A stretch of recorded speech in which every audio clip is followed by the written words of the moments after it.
श्री कृष्ण कहते हैं, बुजुर्गों की कही ये बातें मान लेना चाहिए। अभी समय है, सीख जाओ, नहीं तो पछताओगे।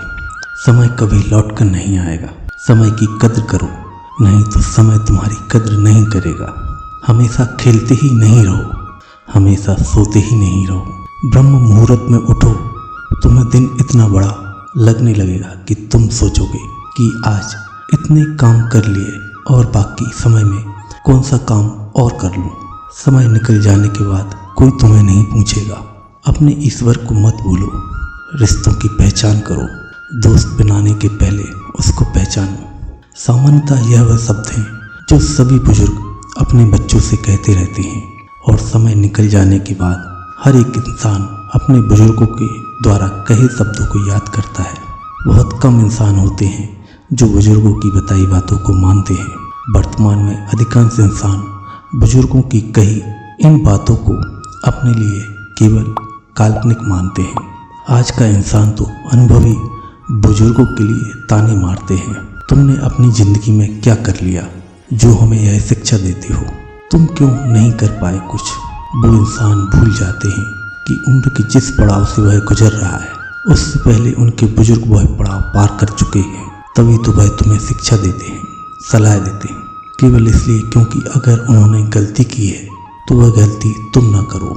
ऐसी ही एक शिक्षाप्रद कहानी जो कि हमें बुजुर्गों की कही बातों को मानने के लिए प्रेरित करती है। एक बुजुर्ग और उसके दो जुड़वा बेटों की कहानी।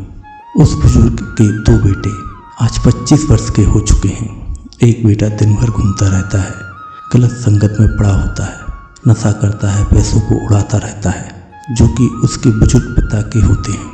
वहीं दूसरी ओर उसका दूसरा बेटा होता है, अपना ध्यान खुद रखता है, उस बुजुर्ग पिता के साथ परिवार का भी ध्यान रखता है, अच्छी संगत और पिता की मानी बातों पर चलकर समाज में सम्मान पाता है। उस बुजुर्ग को अपने उस बेटे पर गर्व होता है और दूसरे बेटे की घर में शिकायत आने पर शर्मिंदा होना पड़ता है।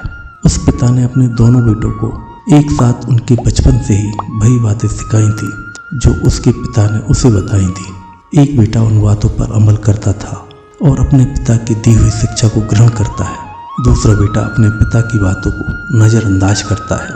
नतीजा दोनों बेटों को देखने में समझ आता है। दोनों बेटों की शादीशुदा जिंदगी में यही बात महत्वपूर्ण हो जाती है कि वह बेटे अपने बच्चों को क्या सिखाएंगे। एक बेटा सम्मानित होता है अपनी बीवी, बच्चों और समाज की नज़रों में, तो दूसरा बेटा शर्मिंदा होता है अपनी बीवी, बच्चों की नज़रों में। श्री कृष्ण कहते हैं, बुजुर्गों की बातें कभी कभी अपने बच्चों की नज़र में नीम की तरह कड़वी लगती हैं, पर उनके फ़ायदे उन्हें ज़िंदगी भर लाभ देते हैं।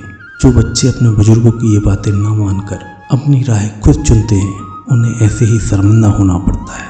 और जो बुजुर्गों की बातें मानते हैं वह ज़िंदगी के हर कदम पर सफलता को पाते हैं, क्योंकि उनके लिए ज़िंदगी का सफ़र नया तो होता है पर इन पर चलने का अनुभव उन्हें अपने बुजुर्गों से मिल चुका होता है और वह हर कदम सफलता की ओर बढ़ाते रहते हैं।